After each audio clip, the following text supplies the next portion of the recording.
제가 사과를 먼저 하고 시작을 하고 싶어요. 네, 제가 1강 때 시간을 짧게 한다고 했는데 네, 지금 저희가 하는 게 강의와 설교의 그 중간 어디잖아요. 그런데 제가 설교는 되게 짧게 하거든요. 이건 공식 기록이 있으니까 유튜브에. 근데 설교는 짧게 하는데 강의를 너무 오래 했어요. 그래서 되게 죄송한 끝나고 막 가가지고 혼자 자책해서 내가 괜히 그 말을 해가지고 짧게 하지도 못했는데 그랬는데 그래서 오늘은 그냥 아무 말도 안 하고 시작하는 걸로 하겠습니다. 네. 저희가 오늘 살펴볼 제목이 사과에서 이제 내면적 승리와 성장이라는 제목을 가지고 저희가 좀 강의를 좀 같이 하고 싶은데 먼저 우리가 이 주제를 살펴보기 전에 인간이 성경에서 말하고 있는 인간의 상태가 어떤가 이거를 좀 먼저 생각을 해보고 들어가면 좋을 것 같다는 생각이 듭니다. 인간의 상태를 크게 이제 성경에서 이제 기록하고 있는 것을 보면 네 가지 정도로 이제 구분을 할 수가 있는데 한 가지는 인류가 타락하기 이전 상태가 있어요. 그러니까 아담과 하와만 경험해 봤었던 그런 상태가 있습니다. 그 상태를 우리가 죄를 지을 수도 있는 상태다라고 이야기를 해요. 그러니까 죄를 지을 수도 있고 안 지을 수도 있는 거죠. 그래서 마음을 먹으면 죄를 안 짓기도 하고 죄를 지을 수도 있는 그런 상태인데 그 이후에 이제 아담과 하와가 죄를 짓는 것을 선택을 하죠. 그래서 그 이후에 타락하게 됩니다, 인간이. 그래서 인간이 타락한 후의 상태를 죄를 지을 수밖에 없는 상태로 인간이 바뀌게 되는 거죠. 그래서 어떻게 하든지 인간은 이 죄 짓는 것에서 벗어날 수가 없는 그런 상태에 빠지게 됩니다. 그런데 그랬던 사람이 이제 예수님을 믿고 그 은혜에 의해서 구원을 받게 되면 어떤 상태가 되냐면 죄를 짓지 않을 수도 있는 상태가 되는 거죠. 그래서 순간적으로 우리가 예수님 안에 거하고 성령으로 충만한 삶을 살아가면 죄와 거의 상관없는 것과 같은 그런 삶을 살아가는 순간들이 간혹 찾아옵니다. 그래서 구원받은 이후의 상태, 그러니까 예수님을 믿은 사람들의 상태를 죄를 짓지 않을 수도, 대부분 죄를 짓지만 않을 수도 있는 상태다라고 이야기를 할 수가 있을 것 같아요. 그리고 마지막이 뭐냐면 이제 우리의 구원이 완성된 상태, 예수님께서 이 땅에 다시 오실 때 우리의 구원이 완성된다라고 성경은 이야기하는데 그 상태는 어떤 상태냐면 죄를 지을 수 없는 상태라고 이야기를 할 수가 있습니다. 그래서 이 구원받은 이후의 상태, 오늘 사과가 이제 내면적 승리와 성장이라는 주제잖아요. 이 강의가 좀 다루고 있는 부분이 우리가 예수님을 믿고 나서 구원받은 이후의 상태, 그 부분에 대해서 조금 같이 살펴보려고 합니다. 그러면 이제 구원이라는 것이 무엇인지 우리가 좀 한번 생각해봤으면 좋겠는데 구원이 뭘까요? 네, 질문은 하지 않을 테니까 머릿속으로 한번 생각해보세요. 구원이 뭘까요? 저 때는 저 별로 차이 안 나지만 저 때는 10원에서 막 1원 뺀 게 구원이다 뭐 이런 얘기도 막 했었었는데 보통 우리가 구원이 뭘까라고 질문하면은 그런 얘기를 해요. 예수님을 믿고 천국에 가는 것이 구원이다. 뭐 이게 틀린 말이 아닙니다. 맞는 말이긴 한데 일반적으로 구원을 이렇게만 이해하고 있으면 구원은 이제 죽어서 천국 가는 거잖아요. 예수님 믿고 이제 천국 가는 거니까 이 땅에서 살아 있을 때는 구원받은 게 별로 좋지가 않아요. 죽어야 이제 천국 가야 좋은 거니까 이 땅에서 우리가 살아가는 삶이 잘 설명이 안 됩니다. 이해되지 않는 부분들이 많이 있기 때문에 구원이 예수 믿고 천국 가는 게 맞지만 구원에 대해서 조금 더 넓은 이해를 우리가 가질 필요가 있을 것 같아요. 그래서 이 구원이라는 말의 의미를 좀 먼저 살펴보면 일반적으로 이 구원이라는 말이 어떤 의미로 쓰이냐면 어떤 위험이나 문제로부터 구해지는 것. 제가 청년 때부터 가지고 있었던 저의 문제가 있었습니다. 뭐였냐면 결혼을 저는 되게 일찍 하고 싶었어요. 그래서 나는 이제 대학 졸업하자마자 24살 되면 결혼해야겠다. 저희 아버지가 24살에 결혼을 하셨기 때문에 그래서 목표를 24살로 잡았는데 24살이 됐는데 만나고 있는 사람이 없는 거예요. 결혼하고 싶은데. 그리고 그래서 2년을 타협을 했어요. 2년 타협하고 이제 26이 딱 됐는데 또 2년 지났는데 옆에 아무도 없어요. 그래서 내가 조금 더 타협했다 해가지고 28까지 또 2년을 연장해서 28 됐는데 그때는 만나고 있는 사람이 있었어요. 있었는데 결혼을 못했습니다. 또 이 얘기를 하면 좀 길어지기 때문에 하진 않고 그렇게 계속 타협하다가 결국에는 31살까지 이렇게 미뤄지게 됐는데 제 아내가 저를 구원해 준 거예요. 문제로 결혼하지 못하고 있는 저의 절망적인 상황 속에서 저를 이렇게 구원을 해줬는데 이 성경에서 이야기하고 있는 구원도 이런 의미가 있어요. 어떤 문제나 어려움으로부터 구해진다라는 의미가 있는데 중요한 건 뭐냐면 성경이 말하고 있는 구원은 무엇으로부터 구해지느냐 이게 조금 다르다라는 거죠. 그래서 성경에서 이야기하고 있는 그 문제와 어려움이 뭐냐면 죄와 영원한 심판으로부터 구해지는 것이다라고 정리를 할 수가 있을 것 같아요. 그래서 이 죄와 영원한 심판이라는 것은 단순히 우리가 이 땅에서의 문제뿐만 아니라 죽음 이후에도 영원한 문제이기 때문에 사실 이 구원이라는 주제가 우리의 영혼과 관련된 굉장히 중요한 문제다라고 이야기를 할 수가 있습니다. 그래서 영원한 그 죄와 심판으로부터 구해지는 것이 소극적인 의미에서 구원의 의미예요. 그런데 적극적인 의미에서 구원의 의미도 있습니다. 이건 뭐냐면 하나님과의 관계가 회복되는 차원으로 나아가야 된다라는 거예요. 그래서 구원이 이 두 가지 의미가 다 포함되어 있어요. 죄와 영원한 심판으로부터 구해지는 것뿐만 아니라 나와 하나님과의 관계가 이제 회복되는 것까지 포함이 되는데 예를 한번 들어보겠습니다. 집에 불이 나가지고 이제 갇혀서 나가지 못하고 이제 죽을 운명에 처해 있어요. 그런데 갑자기 이제 소방관이 집 문을 딱 부수고 들어오더니 나를 구해줬어요. 이게 소극적인 의미에서의 구원의 의미예요. 그 죽음 앞에서 문제 앞에서 불 속에서 구해준 거죠. 근데 내가 불 속에서 그렇게 구해져서 살아났다고 하더라도 집도 다 타버리고 돈도 없어요. 이제 살아갈 가족도 다 죽었어요. 살아갈 수 있는 자원이 없어요. 그러면 이건 진정한 의미에서 구원이라고 할 수가 없다는 거죠.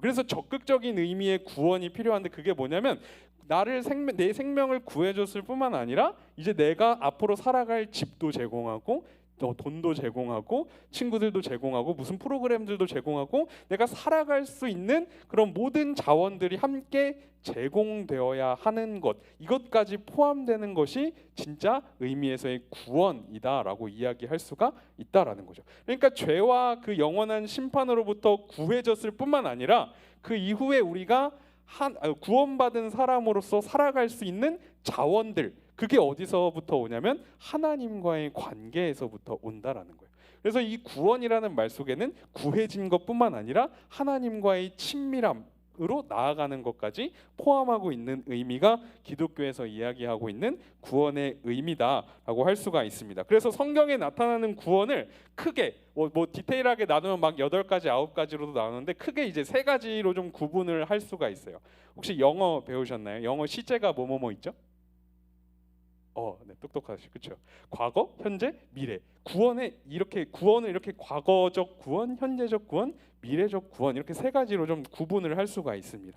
그래서 이거를 조금 더 어려운 표현으로 쓰자면 과거적 구원을 보통 칭의라고 불러요. 의롭다, 칭해 주셨다 해서 칭의라고 부르고 현재적 구원을 성화라고 부릅니다. 그리고 미래적 구원을 영화라고 불러요. 무비 말고 글로리피케이션이라고 영광스럽게 된다 이런 의미를 가지고 있는데 과거적 구원은 뭐냐면 의롭다고 여겨지는 거예요. 이거는 우리의 신분이 바뀌게 되는 것입니다. 원래 우리가 사탄의 마귀의 자녀였다가 하나님의 자녀로 우리의 신분이 바뀌게 되는 거예요. 이거 그리고 예수님을 믿는 순간 한 번만 딱 1회적으로 단회성으로 일어나는 구원이다라고 이야기를 할 수가 있어요. 그래서 우리가 보통 예수님을 믿고 천국에 들어갈 수 있는 자격을 얻었다. 이걸 이제 과거적 구원이라고도 하고 칭의라고도 이야기를 합니다. 의로운 사람만 천국에 들어갈 수 있기 때문에 의롭다고 여겨주셨기 때문에 그리고 이제 현재적 구원이 있는데 이게 성화라고 이야기를 해요. 무슨 뜻이냐면 거룩하게 되어 간다라는 뜻입니다. 하나님의 형상을 우리가 죄로 인해서 깨어졌던 하나님의 형상을 점점 회복해 가는 과정이라고 이야기를 할 수가 있고 조금 더 쉽게 말하면 우리가 이 세상에서 예수님을 닮아가는 과정이 성화다라고 이야기를 할 수가 있어요. 이것도 성경에서 이야기하고 있는 구원입니다. 근데 이 구원은 우리가 예수님 믿는 그 순간부터 시작해서 우리가 죽을 때 끝나요. 그러니까 우리 평생에 이루어져 가는 구원을 우리가 성화라고 이야기를 합니다. 그래서 이 성화가 오늘 4강에서 좀 다루고 있는 중요한 부분이라고 좀 생각이 되는데 1강에서 했던 그 영적인 전쟁도 이 성화의 과정 속에 포함이 된 것이다라고 이야기를 할 수가 있죠. 그래서 빌립보서에 보면 너희가 두렵고 떨림으로 너희 구원을 이루라라고 이야기를 했어요. 예수님 믿고 상태가 변화됐지만 점점 우리가 예수님을 닮아가는 그 과정 역시도 성경에서 이야기하고 있는 구원이라는 것입니다. 그리고 이제 미래적 구원이 있는데 이거 영화라고 영광스럽게 되는 거예요. 그래서 거룩함이 완성되는 것, 구원이 완성되는 것을 영화라고 이야기하는데 예수님께서 이 땅에 재림하실 때 완성이 됩니다. 우리가 일단 죽으면 육신은 흙으로 돌아가고 우리의 영혼은 하나님 품에 안기거든요. 근데 예수님이 이 땅에 다시 오실 때 우리의 영과 육이 다 부활을 합니다. 우리의 몸까지도 부활해요. 그래서 예수님께서 그 변화산 사건에서 광채 입으신 것처럼 휘어졌다라고 표현하고 있는데 우리가 완전한 몸과 완전한 영혼으로 부활하게 되는 그 상태를 구원의 완성, 영화라고 이야기를 합니다. 예수님과 같이 되는 상태다라고 이야기를 할 수가 있습니다. 이렇게 구원을 크게 이렇게 세 가지로 좀 나누어서 우리가 생각을 해볼 수가 있습니다. 제가 이걸 이제 음식물 쓰레기에 조금 비유해가지고 좀 설명을 하는데 제가 이제 음식물 쓰레기 트라우마가 있기 때문에 저는 이제 아내에게 음식물 쓰레기를 버려보게 한 적이 없어요. 멋있죠. 제가 다 버립니다. 항상 그래가지고 맨날 버리다 보니까 그 너무 싫어요. 음식물 막 냄새 나고 뭐 버리는 거 너무 들고 가다 막 떨어지기도 막 하고 그랬거든요. 그래서 싫은데 굉장히 이제 구원을 설명해주는 좋은 비유다라고 생각이 들어서 좀 소개를 하면 음식물 쓰레기 봉투에 이제 음식물이 담기잖아요. 그렇죠? 그럼 그 음식물이 우리의 그 죄에 대한 책임입니다. 책임. 그래서 예수님을 믿으면 이 음식물 쓰레기 봉투 안에 있는 음식물이 없어지는 거예요. 죄에 대한 책임을 예수님께서 십자가 위에서 다 대신 지셨기 때문에. 근데 그 음식물 쓰레기 봉투에는 냄새가 날까요, 안 날까요? 너무 어려운 질문이었나요? 나죠, 안 나죠? 난단 말이에요. 그렇죠?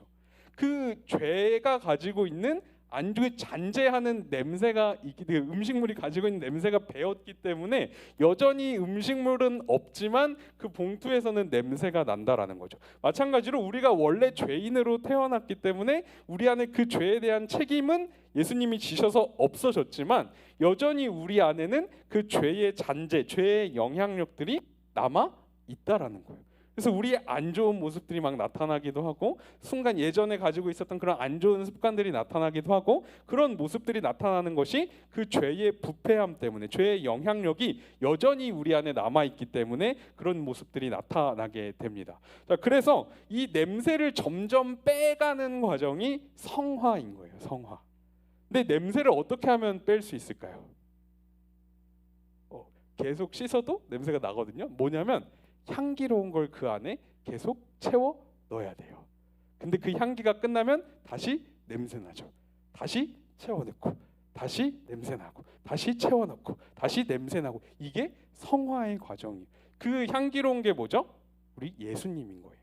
그래서 우리가 예수님으로 충만해질 때 우리가 음식물 쓰레기 냄새가 안 나는 것처럼 잠깐 우리의 그 죄의 영향력이 없는 것처럼 느껴질 때가 있어요. 근데 우리 안에 그 향기, 예수님이 떨어지고 은혜가 고갈되고 그러면 다시 원래 우리 안에 남아있던 그 죄의 영향력들이 겉으로 드러나게 된다라는 거죠.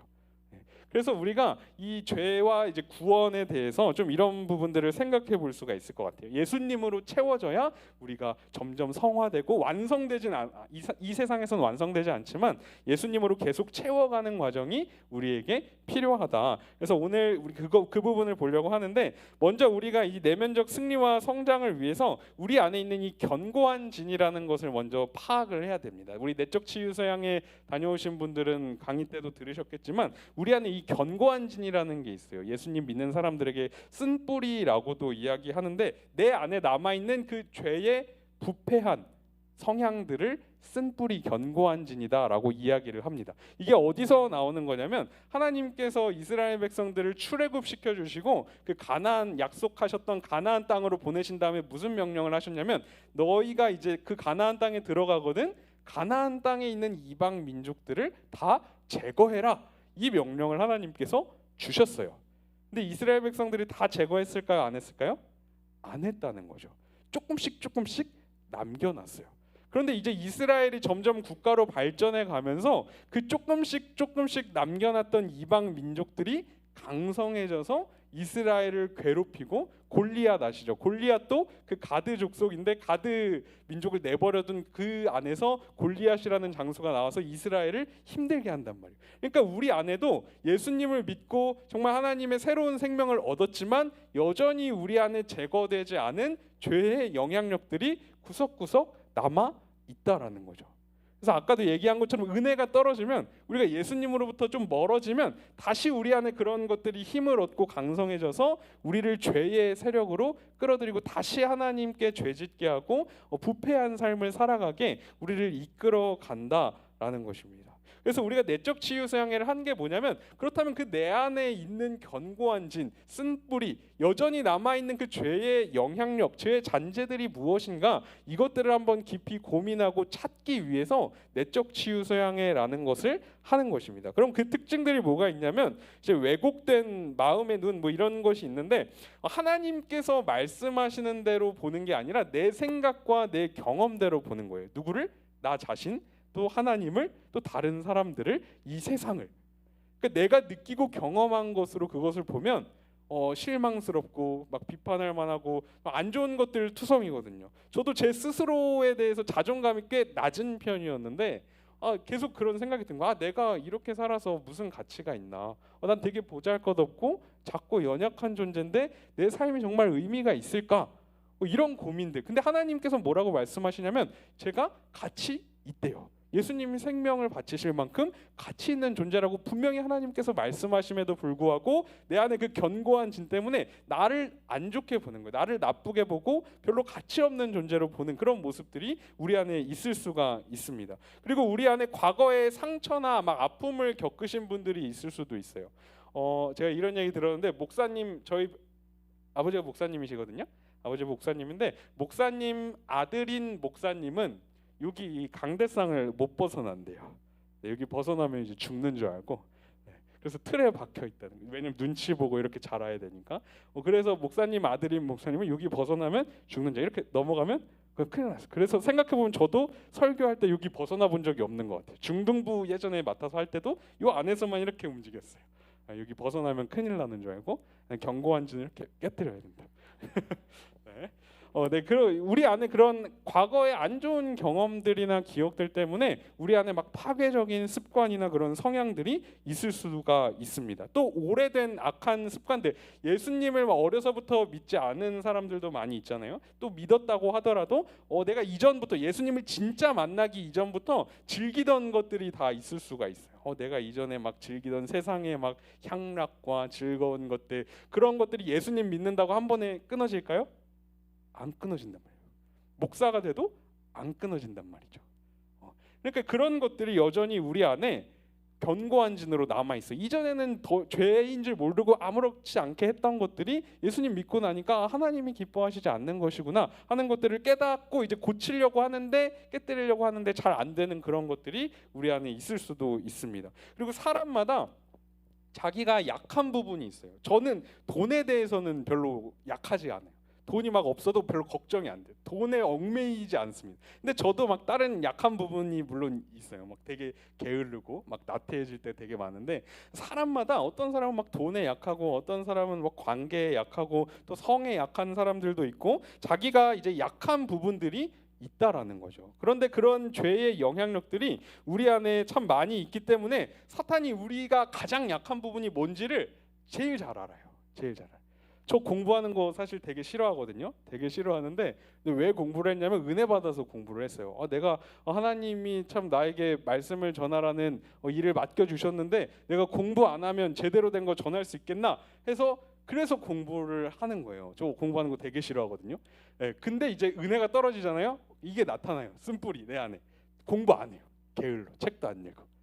근데 은혜 받으면 다시 공부하는 거예요. 그러니까 우리 안에 각자 약한 부분들이 있는데 은혜 받으면 그게 감당이 돼요. 커버가 된단 말이에요. 근데 은혜가 떨어지고, 그러니까 내가 내 이런 모습을 봤을 때 내가 지금 하나님으로부터 좀 멀어져 있구나, 이런 것들을 깨달을 수 있는 부분들이 아마 개개인이 다 가지고 있을 거예요. 그런 것들을 한번 고민해 보시고, 그런 것들이 나타나 다시 하나님께 돌아가는 게 중요하다, 이런 것들이 견고한 쓴뿌리다라고 이야기를 할 수가 있을 것 같아요. 그래서 이 성화의 과정은 결국에 뭐냐면 이 쓴뿌리와 견고한 진들을 점점 제거해 가는 거예요. 좀 더 정확하게 말하자면 제거는 안 돼요. 사실 어떻게 보면 안 되지만 이 쓴뿌리와 견고한 진들이 나에게 영향력을 거의 미치지 못하게끔 해가는 것이 성화의 과정이다라고 이야기를 할 수가 있습니다. 그런데 이게 평생 이루어지는 것, 그리고 하나님께서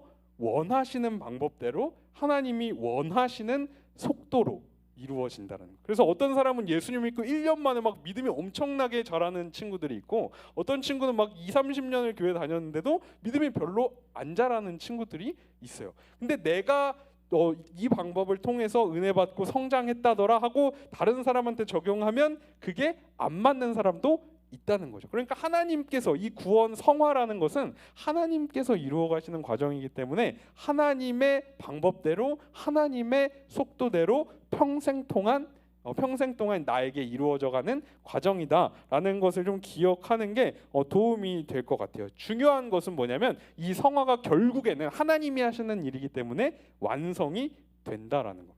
궁극적으로 성취가 되는 구원이다라는 게 우리의 소망인 거죠. 그래서 빌립보서 1장 6절에 보면 너희 안에서 착한 일을 시작하신, 이 착한 일이 구원이거든요. 착한 일을 시작하신 이가 그리스도 예수의 날까지 이루실 줄을 우리는 확신한다라는 말씀이 있어요. 하나님이 시작하신 구원을 하나님께서 완성시키시겠다는 거예요. 그래서 이 소망을 가지고 우리가 다른 사람들과 함께 또 각자의 속도에 맞춰서 예수님을 닮아가는 과정이 필요합니다. 그래서 이 견고한 쓴뿌리는 사라지는 것이 아니라 덮여지는 거다. 뭘로? 하나님 은혜로, 복음으로, 예수님으로 덮여지는 거예요.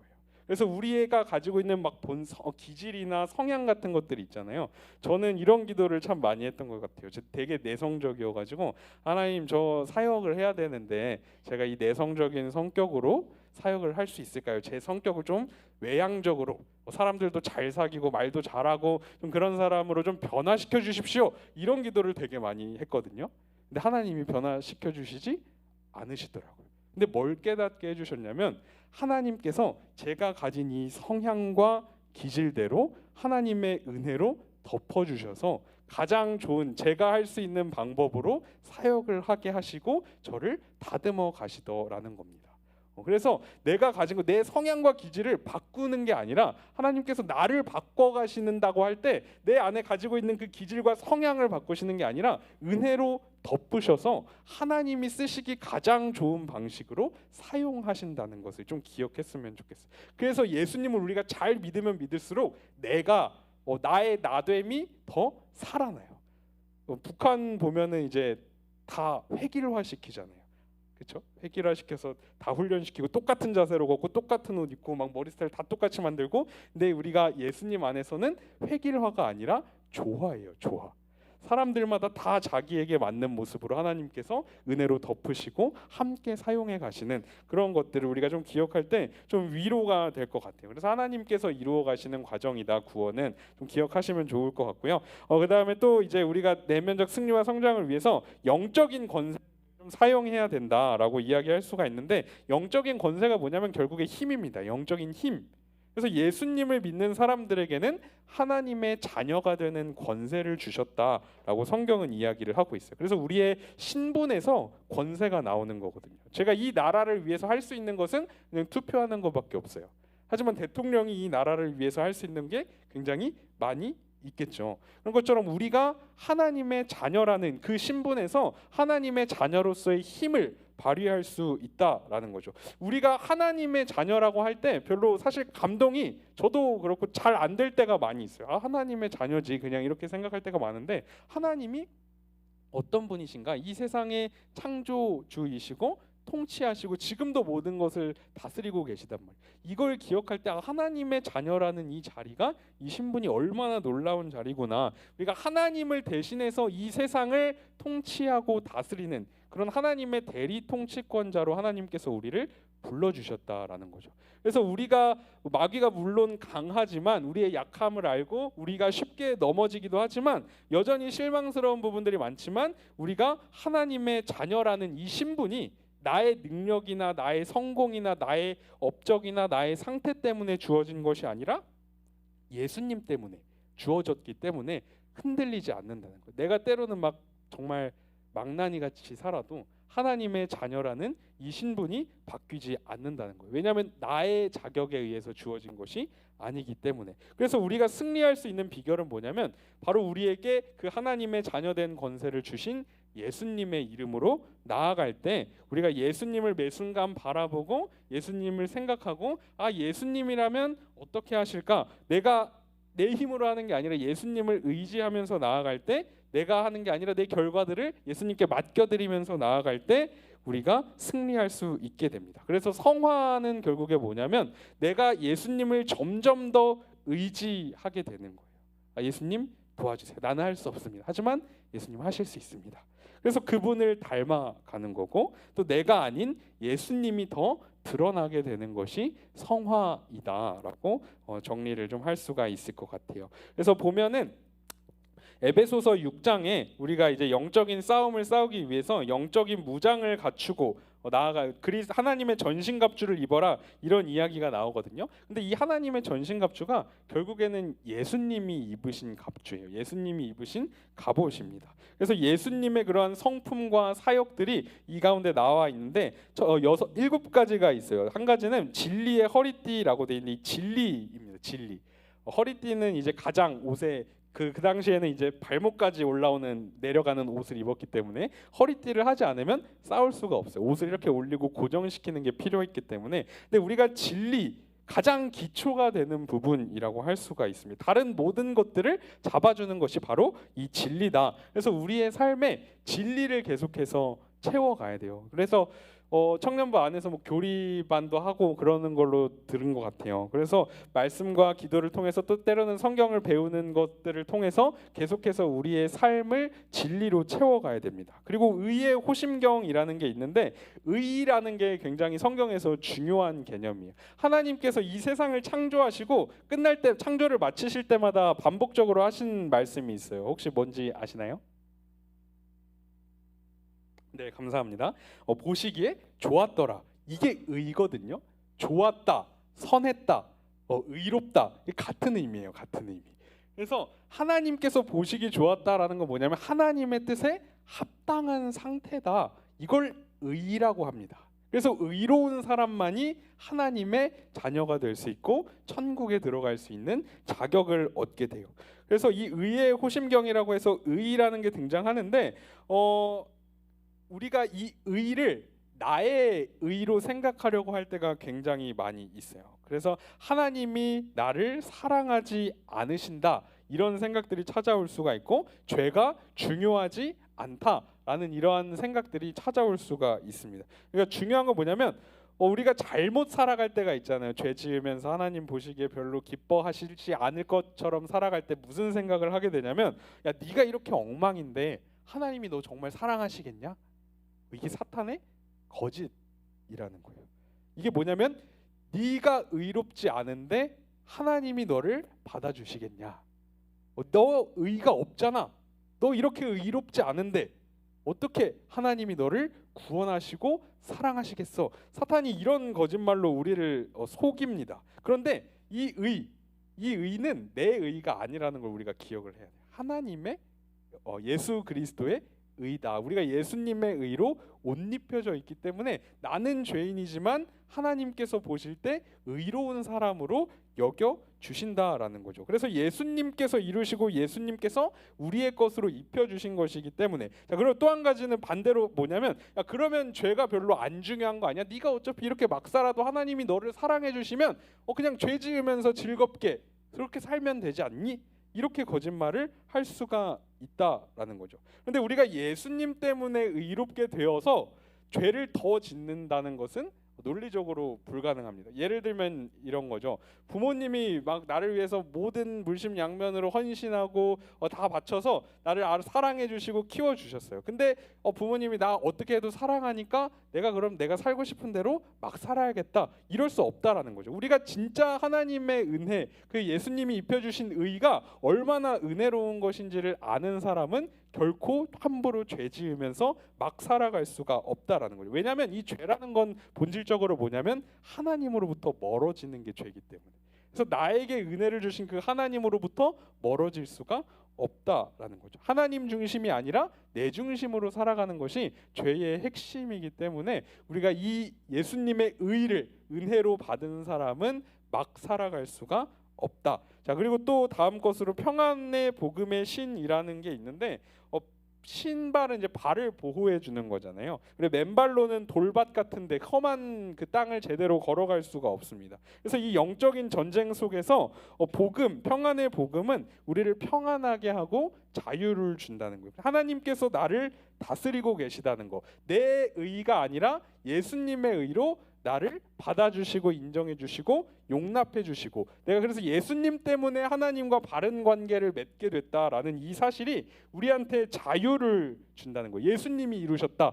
내가 이룬 게 아니라. 그래서 내가 이뤘으면 불안해할 수밖에 없거든요. 나는 실수하고 실패하니까. 하지만 예수님은 완전하시고 완벽하시기 때문에 실수가 없으시기 때문에 예수님이 이루셨다는 그 사실 때문에 우리가 평안할 수 있고 자유할 수가 있다는 것이죠. 그리고 믿음의 방패라는 게 또 있습니다. 믿음이라는 거, 우리가 예수님을 믿는다라고 교회 다니면 무엇을 믿느냐라고 했을 때 하나님을 믿는다라고 이야기를 합니다. 하나님. 그러니까 예를 한번 들어볼게요. 이 믿음이 어떤 건지 한번 좀 예를 들어보면, 내가 바다에 떨어져서 죽어가고 있어요. 근데 살려면 수영도 할 줄 모르고 나를 구하기 위해서 할 수 있는 게 아무것도 없어요. 그때 누군가가 나한테 줄을 이렇게 딱 던집니다. 그래서 그 줄을 잡으면 안전하게 물에서 건져질 거예요. 그런데 이 구조가 되기 위해서 몇 가지 조건들이 필요해요. 한 가지는 이 줄이 존재한다는 것을 믿어야 돼요. 내 앞에 줄이 있다는 것을 믿지 못하면 안 되겠죠. 그리고 반대 또 한 가지는 내가 이 줄이 던져졌는데 그 줄 끝에 누군가가 있다는 것을 믿어야 되겠죠. 줄 끝에 아무도 없다면 줄을 잡아봤자 아무런 의미가 없으니까. 그런데 줄도 있고 또 끝에 누군가가 있다라는 것도 믿는데 그것만으로는 충분하지가 않아요. 만약에 줄을 잡고 있는 그 사람이 전쟁 중인데 나의 원수고 적이다라고 한다면 줄을 잡아 당겨봐야 의미가 없겠죠. 다시 죽임을 당할 테니까. 중요한 건 또 한 가지 믿어야 될 게 뭐냐면 그 줄을 잡고 있는 사람이 나를 도우려고 하는 사람이다라는 것까지 믿어야 돼요. 그게 이제 우리가 구조되기 위한 조건들이라고 할 수가 있습니다. 그럼에도 불구하고 내가 실제로 그 줄을 잡지 않으면 나는 살 수가 없어요. 믿음은 이런 거거든요.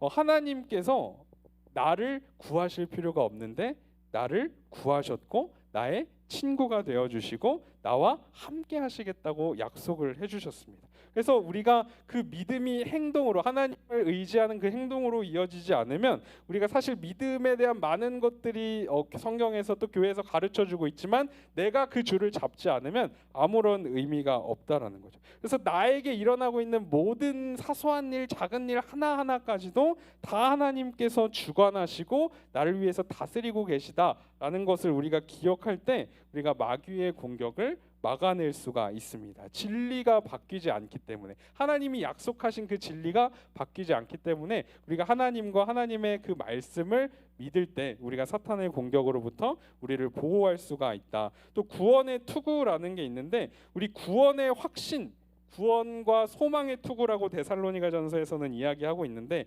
구원의 확신과 소망은 사실 우리한테 있지 않아요. 구원의 확신 들어보셨나요? 보통 이렇게 물어보죠. 너 오늘 죽으면 천국 갈 수 있냐? 이걸 이제 구원의 확신 물어볼 때 많이 하는 질문인데, 이 천국에 대한 소망은 나한테 있는 게 아니에요. 근데 우리는 자꾸 이 소망을 나한테 두려고 합니다.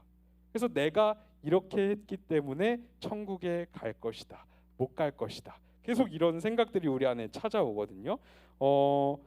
예를 들면 얼음 빙판, 이제 호수가 딱 얼어가지고 빙판길을 이렇게 걸어간다라고 한번 상상을 해보도록 하겠습니다. 어떤 사람은 딱 그 호수 위를 걸어가면서 되게 불안해하면서 걸어가. 이 얼음이 깨져가지고 내가 빠져 죽지는 않을까. 또 어떤 사람은 너무나 담대하게 그 얼음 위를 걸어가요. 뭐 안전하지 이러면서 걸어가요. 자, 근데 중요한 건 이 사람이 불안해하느냐, 이 사람처럼 담대하게 그냥 가느냐, 이것 때문에 그 사람이 빠지고 안 빠지고가 결정되는 것이 아니라는 거죠. 뭐가 중요하죠?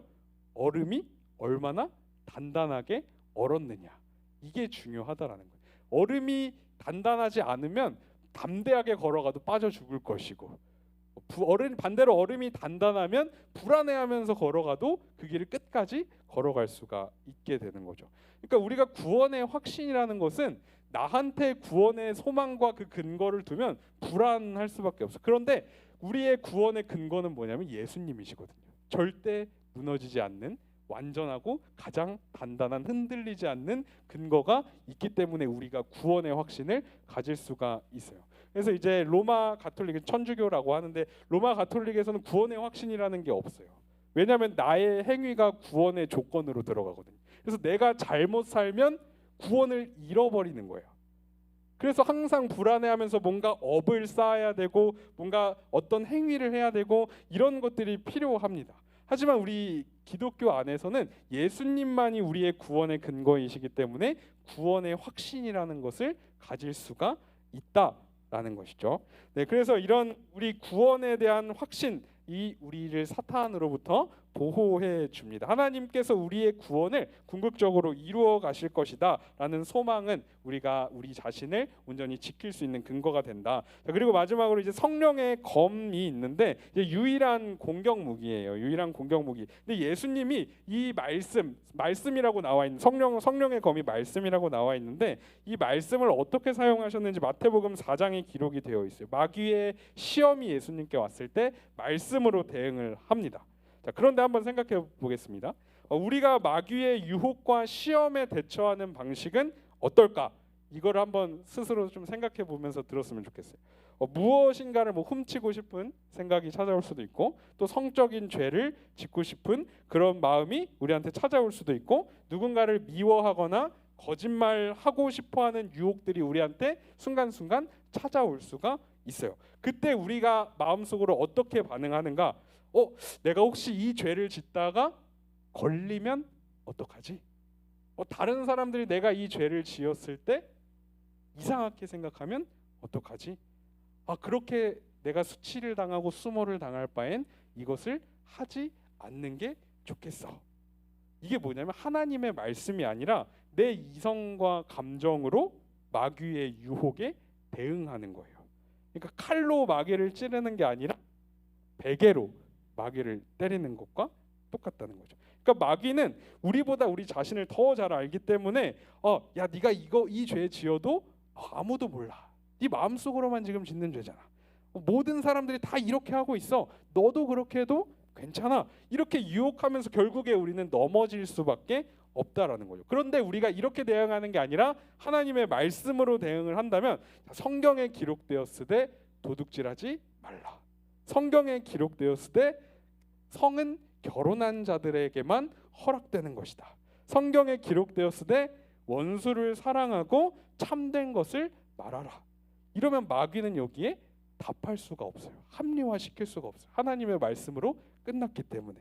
그러니까 누가 알든 모르든 그게 중요한 게 아닙니다. 하나님께서 뭐라고 말씀하셨는지가 중요하다라는 거예요. 그래서 우리가 시험과 유혹이 찾아왔을 때 다른 사람들이 나를 어떻게 생각하고 내가 그것에 대해서 어떻게 느끼는지가 아니라 하나님의 말씀이 그것에 대해서 무엇이라고 이야기하고 있는지, 이것을 우리가 생각하는 방식으로 대응을 해야 된다라는 거죠. 그래서 이 말씀의 검을 우리가 뽑아서 사용을 해야 됩니다. 그러면서 하나님께서 그 검으로 우리도 다듬어 가시는 일들이 일어나요. 이제 마지막입니다. 끝이에요. 네. 이 죄는 어떤 성향이 있냐면 어둠의 성향이 있습니다. 어둠. 숨으려고 해요. 그래서 대놓고 막 길가 한복판에서 사람을 죽이거나 그렇지 않잖아요. 사람들이 보고 있는 사람들이 많으면 쉽게 죄를 짓기가 어려워요. 주로 혼자 있을 때 은밀한 곳에서 범죄들이 일어나는 것을 우리가 볼 수가 있습니다. 왜냐하면 그 죄에는 속이고 어두운 성향이 있기 때문에. 그래서 우리가 왜 교회에서 공동체로 모이고 우리가 왜 셀 나눔 같은 것들을 하냐면 이런 것들을 통해서 우리 죄를 드러내고 노출시키는 것이에요. 어디에? 빛에. 그래서 우리가 물론 우리의 상황과 그 막 은밀한 것까지 다 나누기는 참 조심해야 되고 쉽지 않은 부분들이 있지만, 그럼에도 우리가 우리의 연약한 부분들을 함께 예수님 안에서 함께 몸된 지체들과 함께 나누고 그런 것들을 위해서 서로를 위해서 기도할 때 빛이 그 가운데 비춘다는 거예요. 그래서 우리가 죄를 조금 더 쉽게 끊어내는 방법은 서로 그런 것들을 함께 나누고 함께 기도하고 또 함께 그것들을 이겨나갈 때, 우리가 죄를 드러내고 또 나타낼 때 빛에 비추일 때 우리가 그런 것들을 쉽게 조금 더 수월하게 이겨나갈 수가 있는 걸 경험할 수가 있습니다. 그래서 우리가 교회로 모이는 이유가, 공동체로 모이는 이유가 그런 것들이 있어요. 그래서 우리가 이러한 내면적 승리와 성장에 대해서 좀 간단하게 얘기를 했는데 좀 항상 이런 것들 기억하시고 우리가 점점 더 그 성화의 과정 속에서 예수님을 닮아가는 우리 청년들이 되기를 소망합니다. 네, 짧게 마쳤나요? 아닌가?